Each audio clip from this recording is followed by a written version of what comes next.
Hey guys, it's DaVizion. As you've probably seen, your timeline's inundated today. And if you saw my earlier video, I told you that the rapper Takeoff was killed, Houston, Texas. Takeoff, for those of you that don't know, is the driving force behind the music from the rap group or super rap group Migos. Trap star, innovator, and quiet, very quiet, played the background a lot, appeared to be a very stable and professional young man in terms of the business that they chose to be involved in, hip-hop. If you're a fan of the show, then you know that I've always, while not necessarily being a fan of all trap music and stuff, I did in fact enjoy the Migos, and I consider them part of hip-hop. Now I seem to be reporting more and more on the death of rappers for a plethora of reasons, but a little downtrodden because I literally had this conversation yesterday with one of the friends of the show where we talked about the fact that we are from Gen X.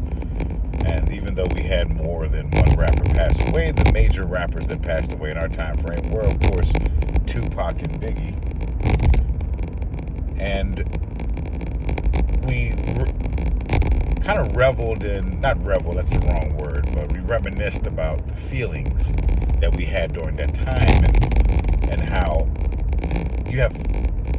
you seem to have that happen over and over again. And of course, not the relevance of a Tupac and Biggie, but the popularity of them. So yes, you have some rappers like Pop Smoke, who was on the rise, and some smaller rappers here and there. But then you have larger rappers like Juice WRLD, who was right there, and Mac Miller.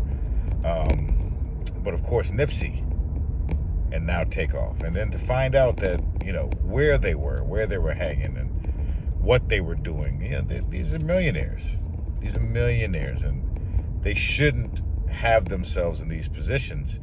And we don't know. Reports are sketchy, and I've seen video from the crime scene. I've had a lot of friends send me video from the crime scene, and from the rumor mill is saying that Offset was the main one, sitting in the background. He wasn't doing anything. He was kind of smoking, chilling, and Takeoff was doing the same thing, and Quavo was the one really shooting dice. And then I guess Quavo kind of screamed on whoever he was shooting dice against, and the dude didn't back down, And after that, we understand that shots were fired from someone on the Migos side, the Migos camp.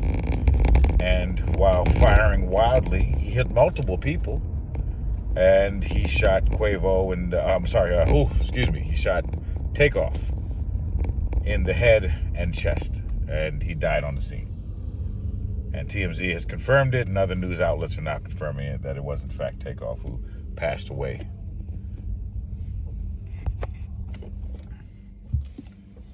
But we have to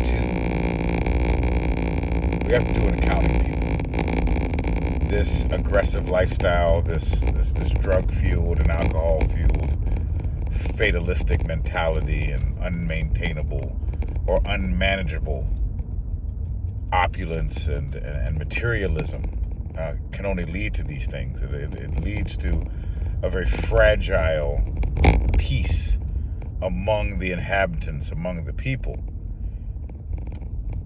Every person seems to be 2.5 words away from fighting, and 4.5 words away from threatening murder on another person, and 10 words away from actually carrying that out.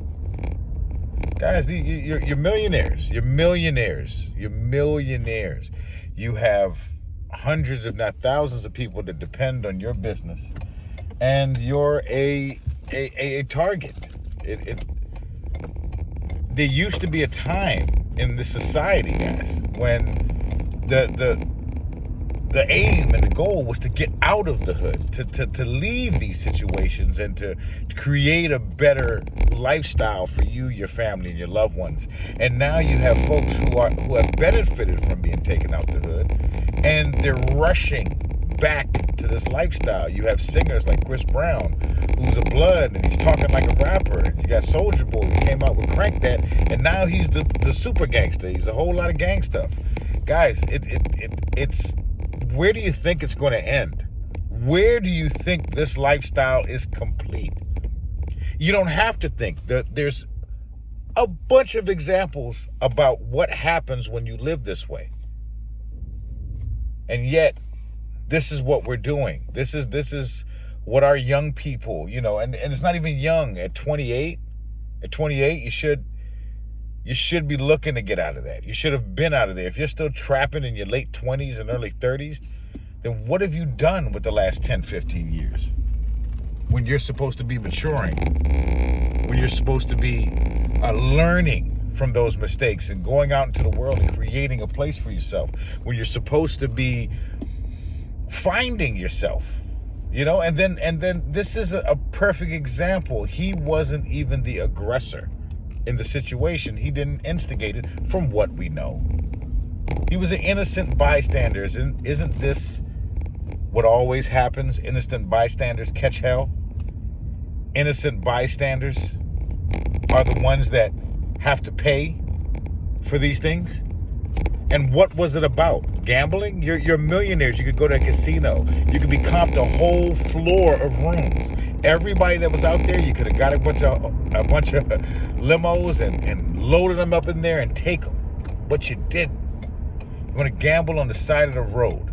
You want to hang in a place. Millionaires with hundreds and thousands of dollars of jewelry and clothing.